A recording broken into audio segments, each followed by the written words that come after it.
The Miami Hurricanes stay absolutely red hot on the recruiting trail, and they're not done.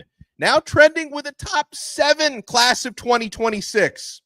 Tight end U got another great one from the 559 to the 305. Israel Briggs, welcome to the U.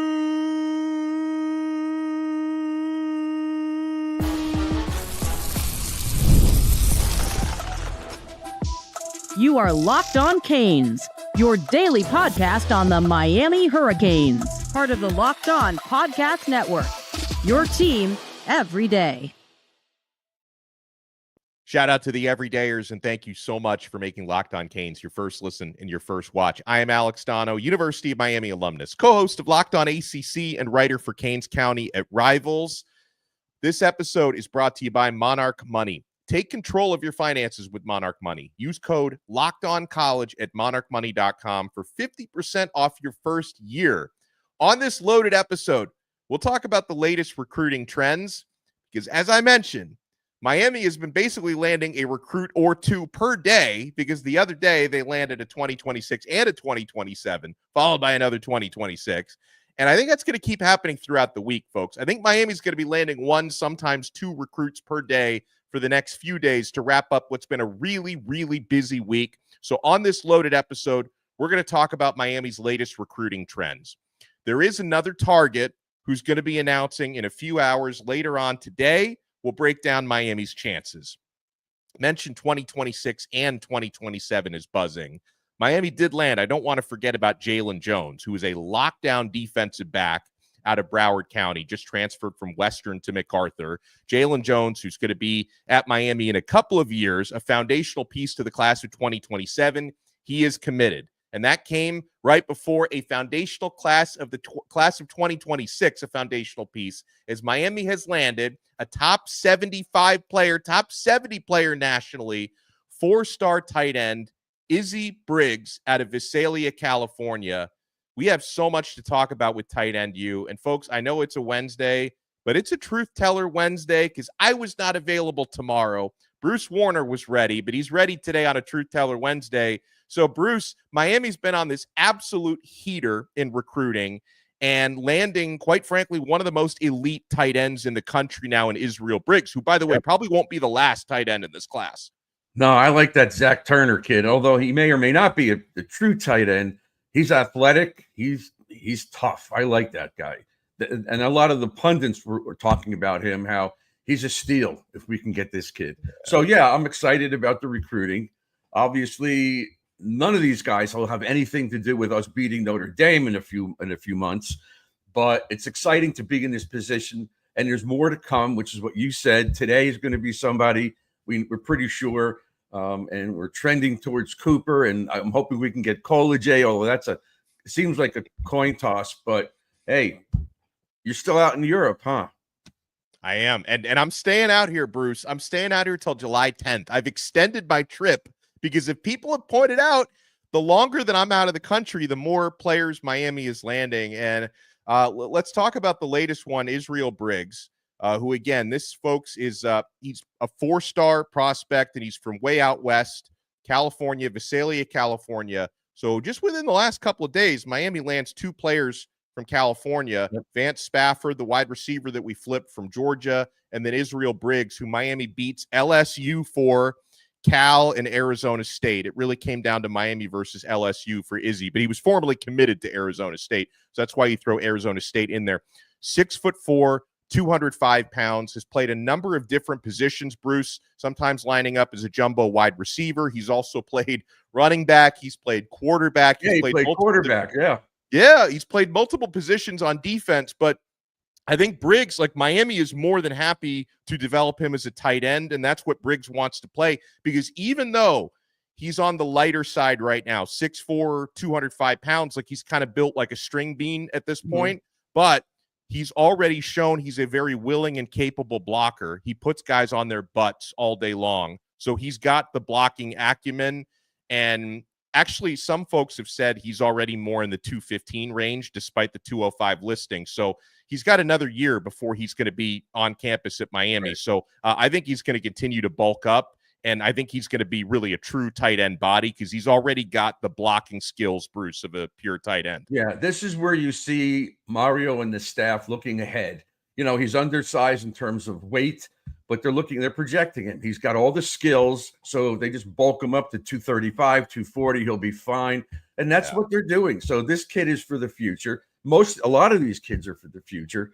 When you look at the DBs, you could tell whether they can cover, whether they have good hips, with recovery speed. But a kid like this who's undersized, you're projecting him to be much bigger. Yeah, he's got the frame to carry the weight. You've seen video. I've seen video of this kid. Oh, yeah. He makes catches way up in the air. He's really athletic. This is a great pickup. And I think we're going to get another pickup later on today. You could talk about him too if you want, because I think he's probably going to be one of the 3 wide receivers we get in this class. We already got Spafford, which to me, wow, that kid he's got a gear that not that many people have that gear.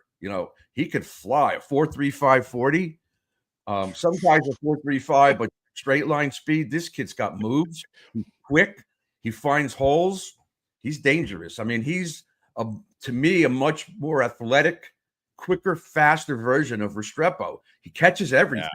And that's what you want. So, hey, Malachi Tony, you haven't played it down yet, but look out. This kid's coming. And it's funny.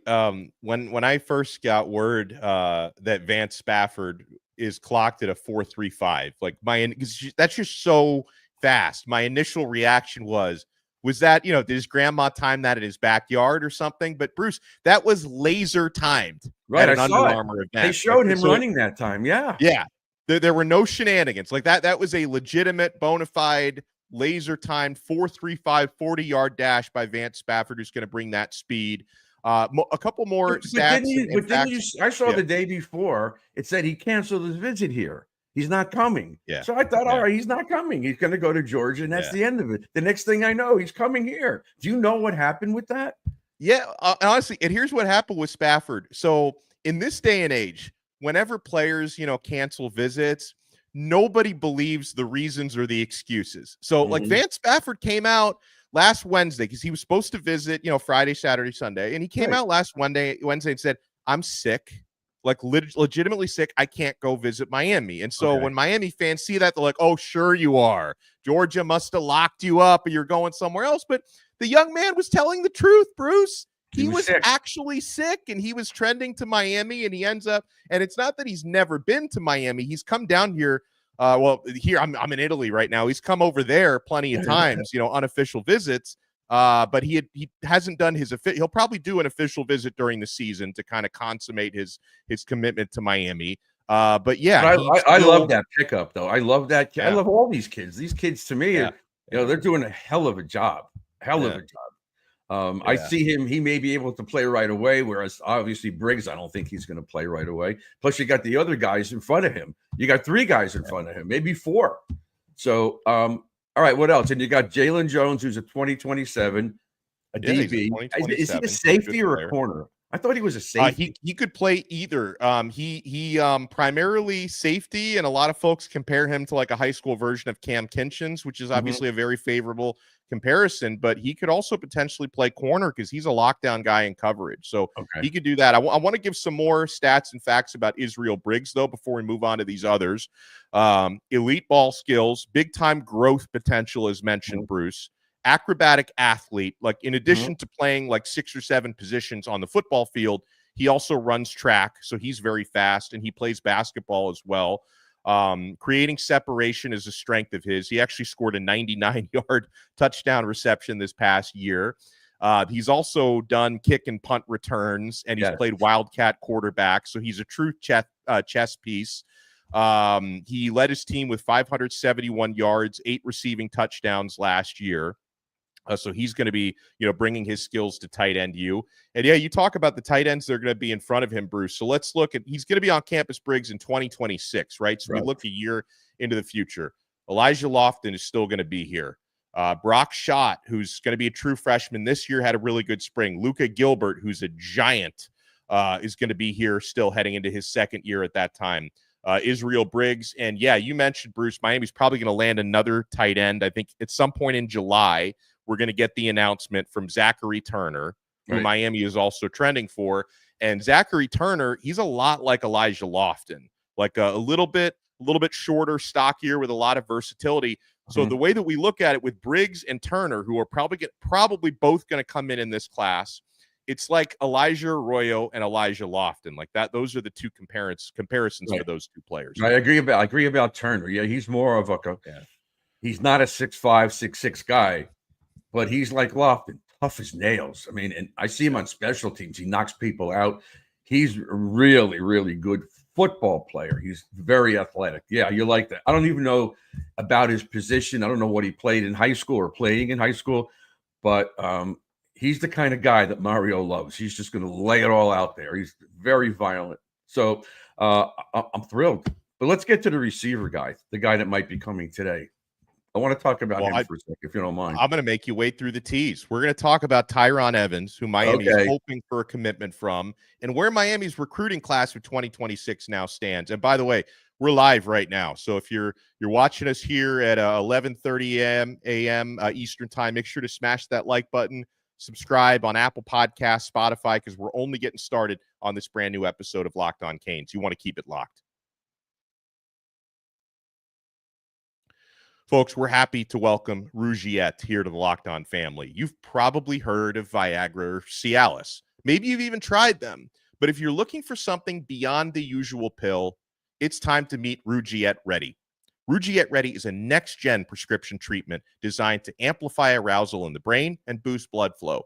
Unlike the usual pills that can take hours, Rougiette's 3-in-1 formula dissolves onto your tongue and kicks in fast. On average, in 15 minutes, effects can last up to 36 hours, so you can stay confident and in control when the moment is right. If traditional options haven't worked, Rougiette might be the answer. Over 150,000 men have already made the switch. Head to rougiette.com/LockedOnCollege and use code LockedOnCollege to get 15% off today. That's RUGIET.com/LockedOnCollege and use promo code LockedOnCollege for 15% off. Individual results may vary with prescription treatment. Compounded drugs are permitted to be prescribed under federal law, but are not FDA approved and not undergo FDA safety, effectiveness, or manufacturing review. Please visit Rougiette's website for full safety information.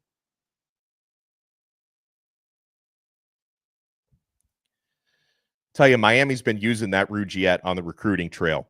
Thank you so much for making Locked On Canes your first listen and your first watch on a Truth Teller Wednesday. We got the man, Bruce Warner, with us.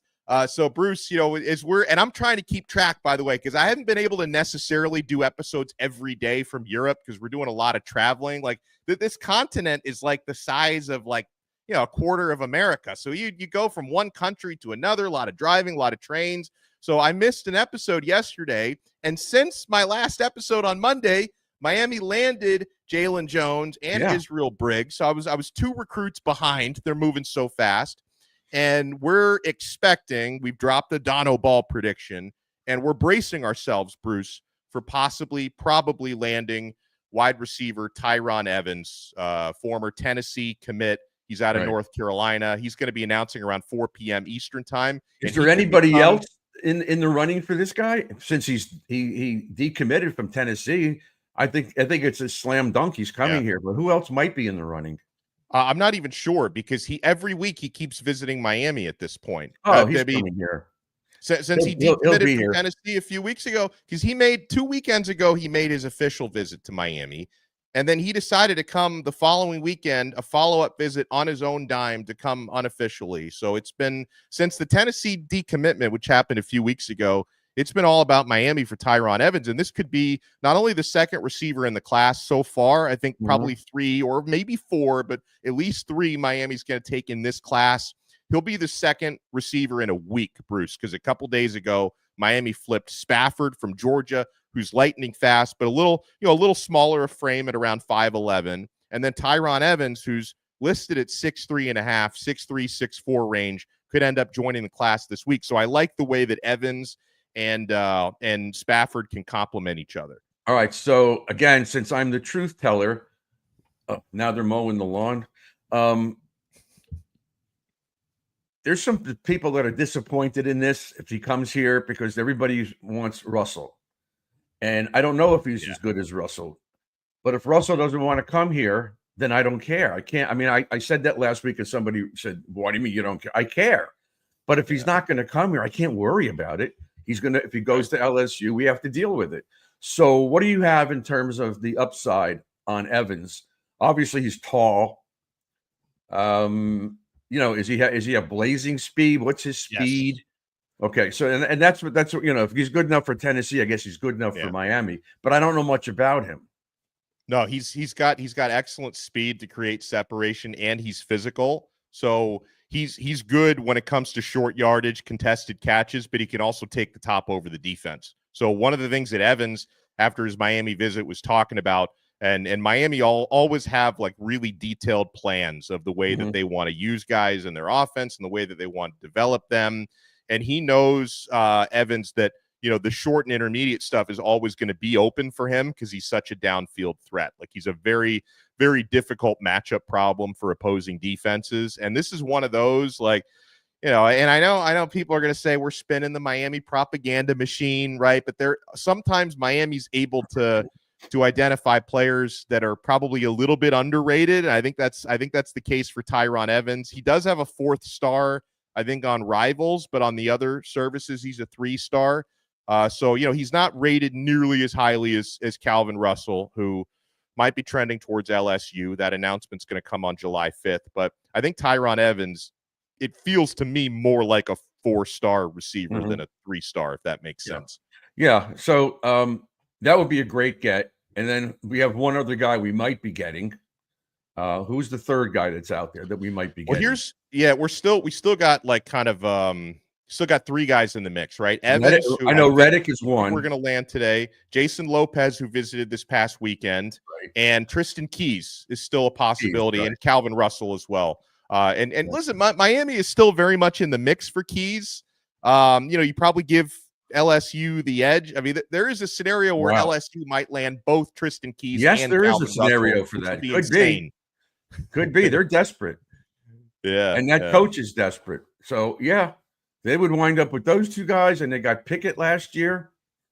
They're a recruiting rival for us, obviously. Yeah, but absolutely.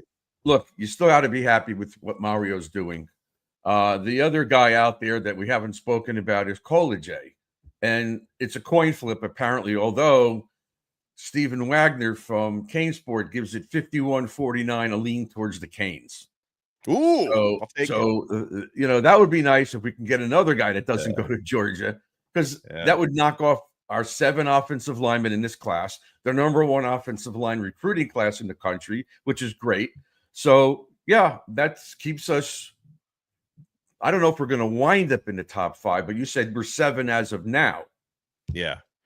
And then if we get Derrek Cooper on the 12th, we'll really be in the top 5, I think. Oh, for sure. I mean, if we can land like Collegiate and Cooper, we're a legitimate top 3 threat to finish there. Like, if we land one or the other, especially if it's Cooper, Miami is almost a lock for the top 5. And the Vance Spafford pickup really moved the needle. Yeah. So once Miami was on Monday around noon, when Miami flipped Spafford from Georgia, literally moved up a spot, which is not that easy to do with one new player. Where we were ranked 8th on the 24/7 composite and on the On3 industry rankings, and we moved up a spot on both to number 7. So I have a question. Where do we stand on what my area of concern is the D-line? What's going on? There's a bunch of names. I keep hearing we're not getting this guy, we're not getting that guy. We may get one guy that we really don't want. What's going on with the D-line, the D tackles especially? I mean, I feel really good about James Johnson, who recently transferred from Fort Myers to Miami Northwestern. I think he's the guy who's been our number 1 target for at least the past few months, and I think if we land him, we're going to be in really good shape. We're going to be in really good shape at that position. So James Johnson, to me, I mean, that's one of those. There's certain players that if you miss out on them, we're going to be really disappointed. And like James Johnson is one of those. I think we're putting a lot of eggs in that basket, but I like the way Miami's been trending for him. And he's, he's a 4-star and even I think a 5-star on some of the services. So he's right up there between a 4 and 5-star. All right, who else? There's one or two guys that people keep saying we don't want him. We don't want him. Is there a Wilson guy that may be a defensive lineman? Yes, Nolan Wilson is another one. Okay. Yeah, he's considering a few schools. I think a few of the regional ones as well. So I think those are the guys who are the top targets right now. Okay. And I mean, I'd like to get your temperature a little bit with this absolute run that Miami's been on for the past couple of weeks. And about 2 weeks ago, you and I had one of the most fun shows we've ever done when we interviewed Cannon Pickett, like right after his Miami commitment. And like you mentioned, right after. Well, it was during his Miami commitment. The jury is out on when we did that, but okay. Yeah, we may have done it right before, we may have done it right after. But listen, and like you mentioned, obviously none of the players 2026, none of these guys are going to help us beat Notre Dame in a couple of months. That's correct. You see the type of program building that Mario Cristobal is doing, Bruce. And a lot of people thought, after Cam Ward leaves, Miami's stock is going to lower and nobody believes in them. But Cristobal continues like year after year. He seems to be not only building better and better recruiting classes, but like identifying the positions of need every year. You see the way he's attacking offensive line because he knows we're going to lose a bunch of guys after this season. Got 6 committed offensive linemen right now, including the top player in the country, and we might finish with 7 in this class.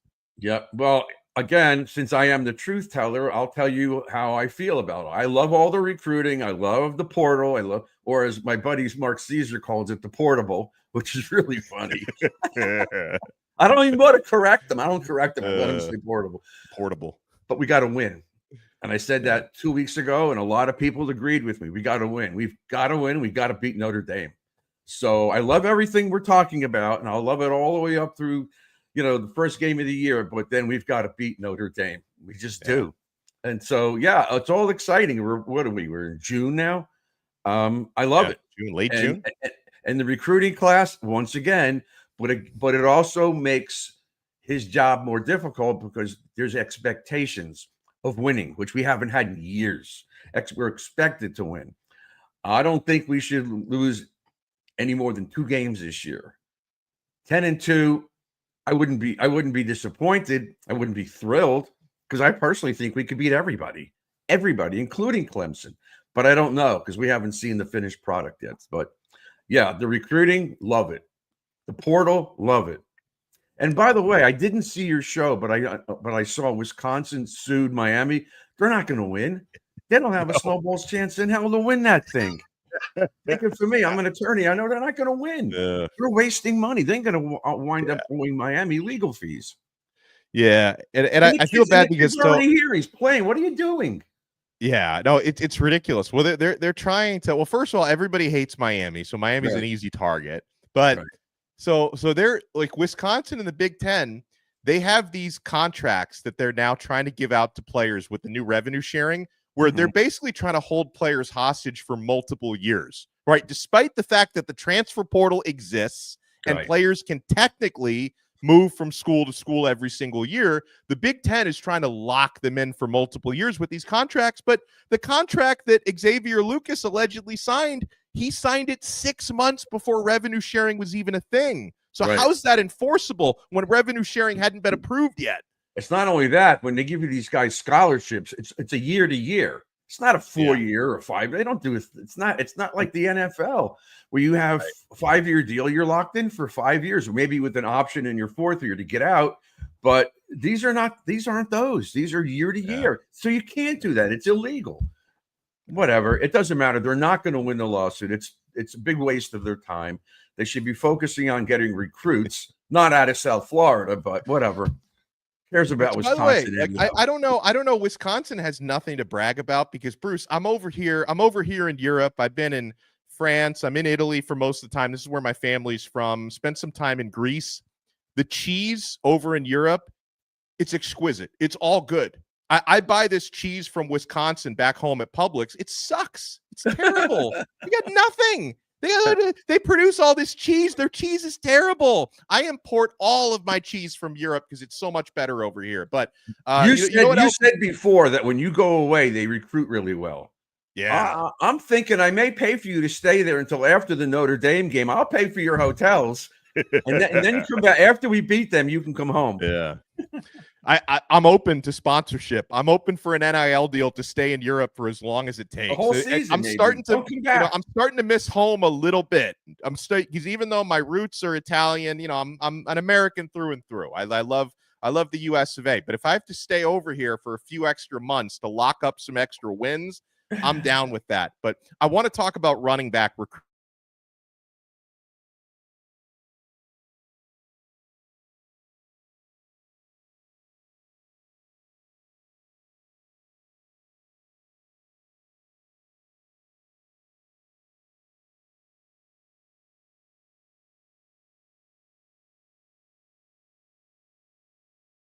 When we come back, a big purchase, Monarch puts you in the driver's seat. It's like having your own personal CFO, giving you full visibility and control over your finances. Monarch Money is more than a budgeting app. It's a complete financial command center. You can track all your accounts, investments, and spending in one place. So in addition to managing your money, you're also building wealth. Folks, I love Monarch Money because it lets me keep track of all my subscriptions. I realized once I started using Monarch how much I was spending and overspending on things like food delivery and streaming services. I'm budgeting so much better, guys. Take control of your finances like I've done with Monarch Money. Use code LOCKEDONCollege at monarchmoney.com for 50% off your first year. That's monarchmoney.com, code LOCKEDONCollege for half off your first year. Thank you so much for making Locked On Canes your first listen. For your next listen, make sure you check out the Portal podcast hosted by our very good friend Brian Smith, who does a fantastic job talking all things transfer portal. I know Xavier Lucas has been and will continue to be a big topic on the portal. He also talks recruiting, NIL. The portal is available free wherever you get your podcasts and available free on YouTube. So, Bruce, I think that these two stories are very much related to one another. So, Miami seems to be surging for Derrek Cooper, five-star running back out of Chaminade in South Florida. He's going to be announcing on July 12th. He recently announced the announcement date, by the way. That came out a couple days ago, July 12th. Miami seems to be ahead with Georgia and possibly Ohio State also in the mix. He did mention 3 schools are trending above the rest. So with Miami surging for Derrek Cooper, Miami seems to be losing some ground for another top running back, Jay Lamar, who seems to be trending more towards Georgia. Again, I think these stories are very much related because Miami and Georgia are battling for both of them, right? Had Mallory said, I love Alabama, and I'm thinking about, and I'm going to decommit, and then I'll think about it, I think we might have gotten Jay Lamar. But because he's already come back and said he's staying at Miami, which may or may not be true, I think in his best interest, he's better off going to Georgia. Because if we do get Derrek Cooper, where's he going to? When is he really going to play? I mean, it might be better than Mallory, but still, we still have Lyle, we still have Fletcher, we still got the other kid that we got this year that's in here as a true freshman. Pringle and also Brown, who's got 3 years left. Yeah, right. So I see him going to Georgia because he doesn't have much of a choice. That's how I look at this. Now, maybe he realizes that Cooper's coming here too. Because it seems like he's trending towards Georgia. There's got to be a reason. These guys talk. I'm sure they talk. So, look, if we can get Derrek Cooper and keep Mallory, I'll be thrilled. That's the ace in the hole right there, is Derrek Cooper. Yeah, and I've said before that maybe Miami can get all 3, but the more and more I think about it, I don't think it's going to happen just because of the logjam, Bruce. Like, I think any one of the 3, because that's just so many running backs in one class. Sometimes you bring in 2, which is manageable. Miami only brought in 1 last year in Gerard Pringle, but the idea of bringing in 3 running backs in the same class, like one of those guys would say, wait, if I might be kind of the odd man out for playing time, maybe I'm better off going somewhere else. So it would be really tough to land all 3. I've been open to the idea of it, but at this point, I'm feeling like it's going to be Derrek Cooper, which would be huge because I think he's probably the most important player left on Miami's board, quite frankly, to try to keep him home. Let's not forget, though, any of these guys we just talk about could wind up going to another school because they haven't signed anything. It's verbal commitments. We got to keep these guys. This is what happens in college football nowadays. These guys, they get picked. So look, if we got all three, I seriously doubt that all three would have stayed anyhow. So if Jay Lamar picks Georgia, he shuts it down. He's done. And I wanted the kid to come here, but you have to be happy for him. You know, he's a great player. Sure. You just don't want him to sit on a bench for 3 years and then you lose him. Yeah. So anyway, look, what else is going on? And I was trying to talk about, we talked about Colajay. He's the only offensive lineman out there right now that we're after. Yes, correct. Yeah. Okay. Yeah. All right. By the way, I watched the simulated game. You know how they have those things on YouTube? Sure.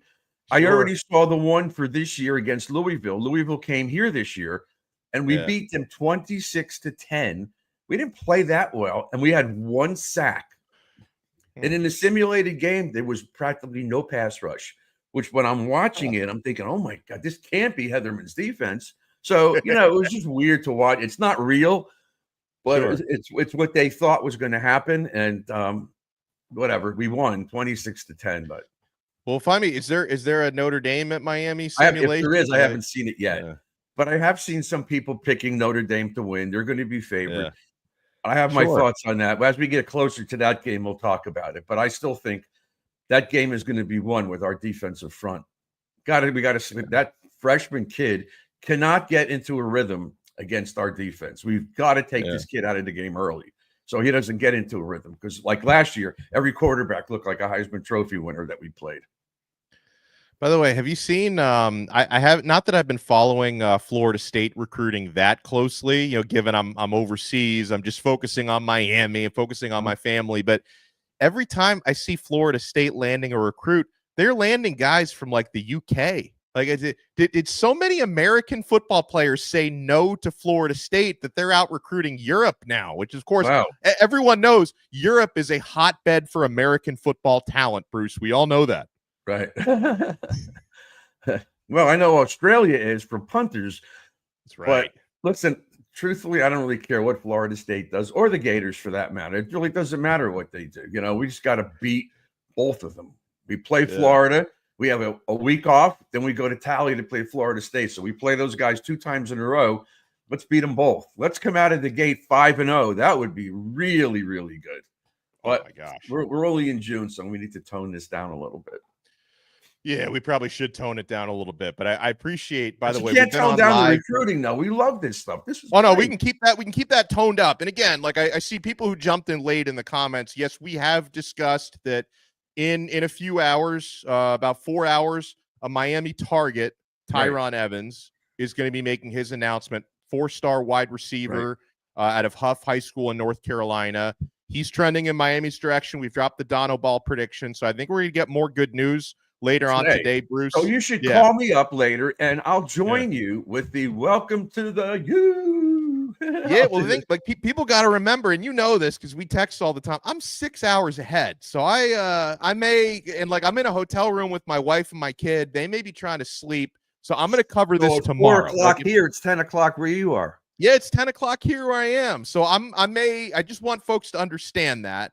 Okay. And by the way, I'm sacrificing. Like I'm over here, you know, jet setting over in Europe for the good of Miami. Like I'm making a tremendous sacrifice, Bruce, that I'm over here, you know, going to, you know, 4-star and sometimes 5-star hotels. I'm living a horrible life over here in Europe because I know that when I'm overseas, Miami lands tons of players. So you're welcome for the sacrifice, Miami. Hey, I'm over here suffering. Buddy. I don't have any idea what you're doing with these shows. I go on my phone or on my computer to see what Alex has done, and I don't think I saw one yesterday. I'm thinking, what's going on? Yeah, none yesterday. Yeah, I know. None yesterday. But that's okay. That's okay. Yeah.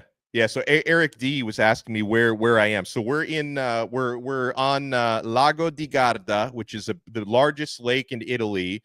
We went to a knockoff Disney World called Gardaland, which is actually what is that thing? What is that character behind you? Yeah. What is that? So hold on, let me go. So the character behind me, I'm just going to remove your head so you can see. That's Prezzemolo. That is the mascot of Gardaland. He's a dragon named Prezzemolo, which translates to English as parsley. So I got Looks like a Parsley the moose. dragon behind me. He looks like a moose. Yeah, kind I of. thought maybe your son drew a picture of you on the wall behind you. That's what I thought. That may have been you. Oh, he can't draw this good. If my son drew, I shouldn't say anymore. He may watch this. He'll get upset. So he's an excellent. He's like Van Gogh in the making. He's a wonderful artist. I appreciate everyone for tuning in. Okay. Yeah, I appreciate everyone for tuning in, making Locked On Canes your first listener, your first watch. Again, I will be drinking Campari Spritz somewhere, on the coast. I'm making huge sacrifices for Miami recruiting. I'm going to be eating some delicious pasta and having some aperitifs out there. And if and when Miami lands Tyran Evans, we will cover it tomorrow. A huge shout out to Bruce Warner. Huge shout out to all of you. We'll talk to you again next time on another episode of Locked On Canes. We are part of the awesome Locked On Podcast Network. Your team every day.